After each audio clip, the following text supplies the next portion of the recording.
It'll be primarily a walkthrough, jog through tempo, just with the number of guys that we had playing in and having the short week. Definitely wanted to do a little bit more, but following the advice of our medical staff and regards, then we'll have 2 really good days coming up here tomorrow and what is that, Thursday? We get a day in the pads tomorrow. Yes. Do you feel like all your key guys are healthy and ready to go after getting kind of lighter duty this week or last week? Yeah, I think, we're in pretty good health right now. So I think the most important thing is just for all those guys just that did play, get their bodies back. And then we have to have a great week of preparation. Do you anticipate Malik would be able to be the backup quarterback this week? I would anticipate that. And Dontavian Wicks, has he been cleared to practice? He is not cleared. He's not cleared the protocol, but the practice is part of the return to play. Not you got a chance to look back at it. How'd you think Diggs did Saturday or Sunday? Gosh dang it, my days are all confused too. Yeah, I couldn't tell you. It's Wednesday in our world, so I thought there was a lot of good things that he did. So it's just about getting him up to speed so that half or doesn't feel like there's things that we cannot call. Is that possible? I think so, absolutely. He's been putting in extra time and meeting with DA and the rest of our DB coaches, and he's been doing a really nice job. And it's not, his learning curve is going to be a little bit different than a lot of other players, and the fact that he's played a ton of football. What were the good things that stood out with him, especially in the situation he's in, Week 18, coming in with a new team? I just think he played physical. He had one play where he had a nice punch at the ball. So that was really what stood out to me.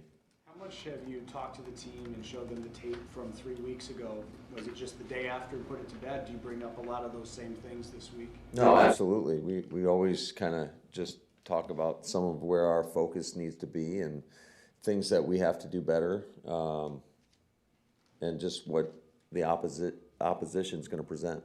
With how that ended, do you sense the same amount of resolve and disbelief over how that went as you showed that? No, I think that's in the past. I think there's nothing we can do about that. We just got to look to the future. How valuable do you think experience is in a week like this? You're going against an opponent that doesn't have any postseason experience. This is your 3rd straight year in it. Yeah, I think there's some value in that, but ultimately it's about just being able to go out there and kind of channel your emotion and go out and execute. So the team that typically can do that the best is probably going to be the team that wins the game. Is it just a football game at the end of the day? I mean, you don't have to treat it any differently. Obviously, the stakes are higher and all, but Absolutely. It's the same thing our guys have been doing all season long. It's a tough opponent on the road, a division rival. There's obviously going to be a lot of excitement, not only everywhere about this game. So we just got to go play our type of game. You've played them a number of times, but can you appreciate how historic this matchup is in the postseason against the Bears? How rare it is for you guys to play them? Yeah, it's a pretty cool deal. I think anytime you're talking about division rivals and you're in the playoffs with a lot at stake, I think it just heightens it a little bit. Is there an added challenge this week trying to switch things up because you've seen the same opponent 3 times in the last month? I would say it's the same for both. We're both in the same boat.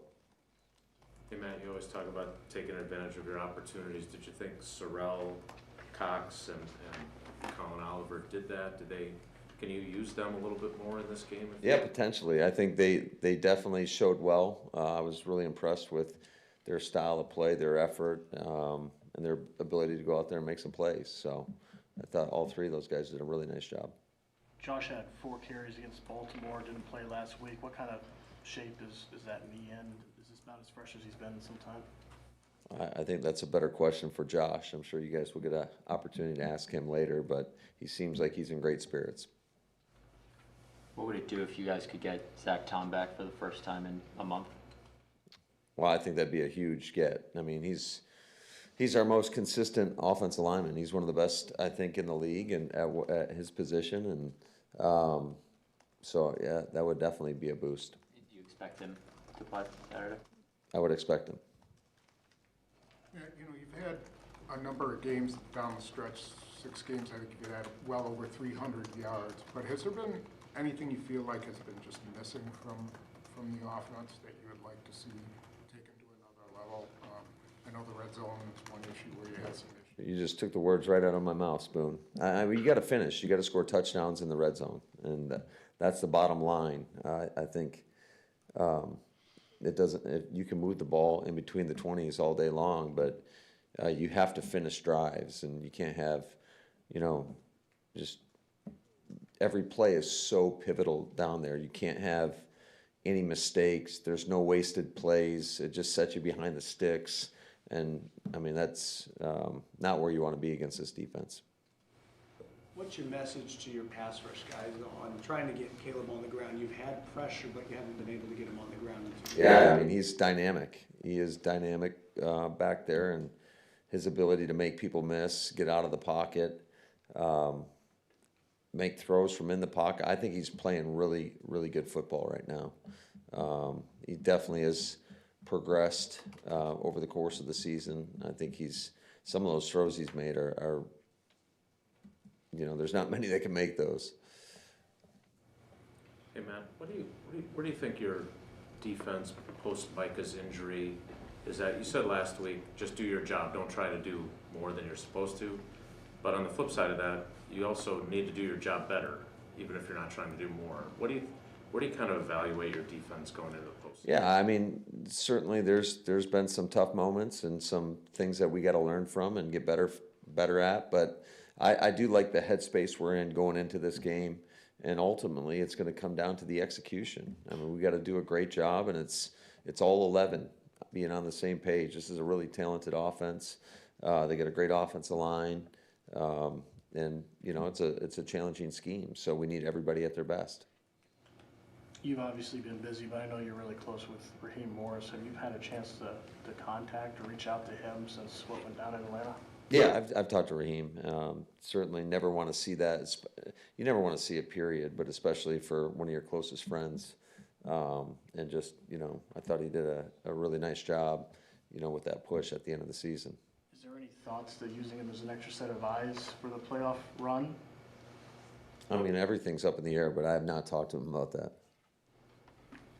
Why did Keyshawn start in the game? Did he want to do that, or did you want him to play a little bit? Why was that? He asked me if he could start. And I said, yeah, you can start, but you're going to play the whole first series then. I mean, obviously, the last time you played these guys, he gave up the big play. Do you feel good about kind of, speaking of headspaces, where he's at? Yeah, absolutely. I think especially in this league, at that position, you better have a short memory. Because there's going to be times when you're going to get beat. That's just the name of the game, and you got to be able to play the next play, and that's what I expect out of him. Jordan, go ahead. When you watch the Bears 49ers game, do you look at that game as a breakdown of defenses in the second half, or just two quarterbacks, playing at their highest level? What was the first part of that? When you watch that Bears 49ers game, the tape of that game, was that a breakdown in defenses, or are those two offenses performing at a high level? I mean, you could look at it either way you want to. I think both quarterbacks played outstanding football. I mean, that game was back and forth, and there was some great execution. And I always tell our team this, or people in general, like, especially in the pass game, if somebody makes a throw, sometimes there's no defense for the perfect throw, and there were a lot of those in that game. But does that also show where Caleb's development is at? Yeah, I think so. I mean, he's obviously a very talented quarterback, and there's always a learning curve for all these guys when they come into the league, and I think he's kind of hitting his stride right now. So it's going to be a great challenge for us. What's your level of confidence in Jordan to do whatever he needs to win you guys a game here in the playoffs? I've got a ton of confidence in him. But it's not just about him. I think a lot of times, the quarterback is going to get too much credit when you win and too much blame when you lose, and that's just the nature of it. But I think that there's nobody else I'd rather have, than Jordan. How much of a difference is it? It's obvious, but how much in your mind, putting it into words, is the difference of having Christian Watson for the playoffs this year versus not having him last year? I'd say it's pretty significant. I mean, the guy's a dynamic player.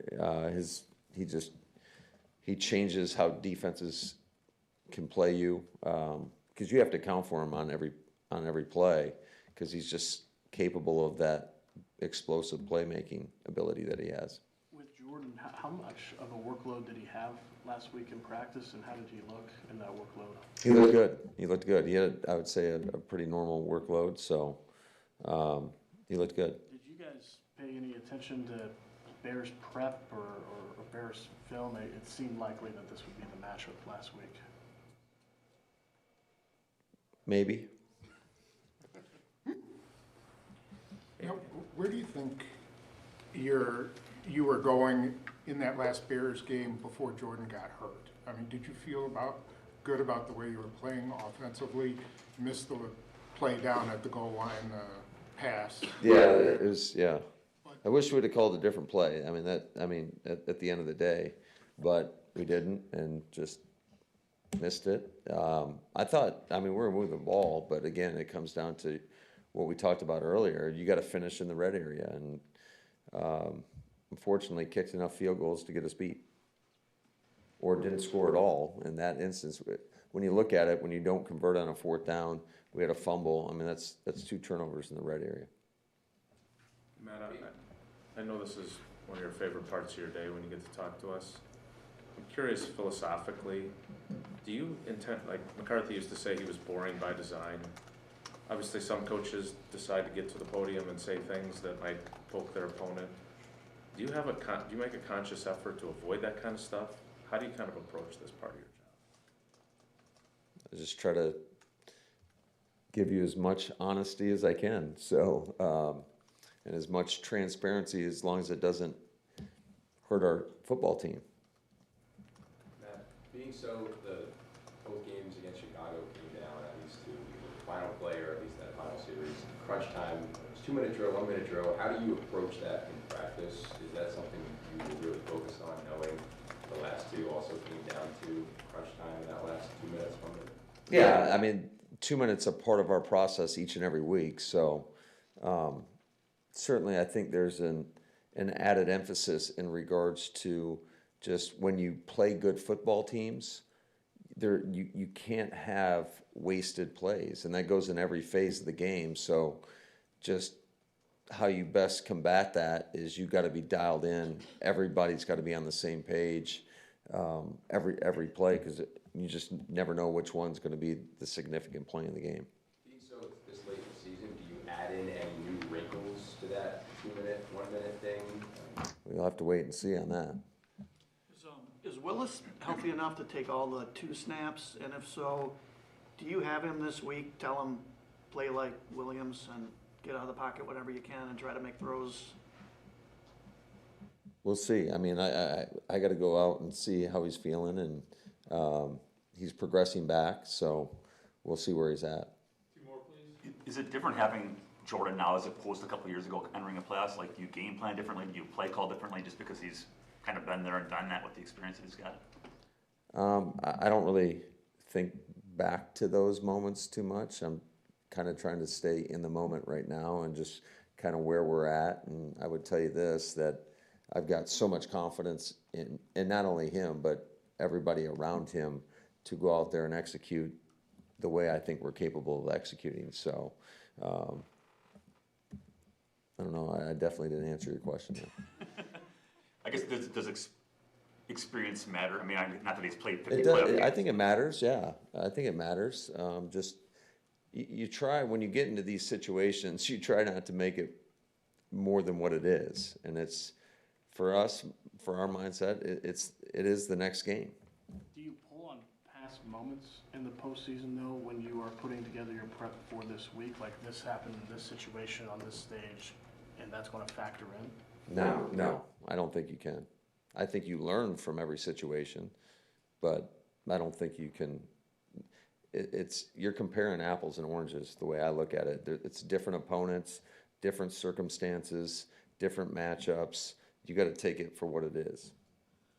Did you guys have a chance, or did you use last week, I know it was a crazy week, but to do like a self-scout or anything like that, just to see where you were at in certain areas? I would say that's ongoing. I think most teams in the league, throughout the course of the season. It's just every week you're checking things, and you got people assigned to, try to cover up any blind spots of tendencies that may be alarming to an opponent. Have you been able to use your many guys that you have on scholarship or whatever that is, to help? Employed. Yeah. I mean, have they been able to help you in terms of? Yeah, absolutely. I think we got a great group, and they're always trying to uncover any nugget we can get. Thank you, guys. Thanks, guys. Have a good one.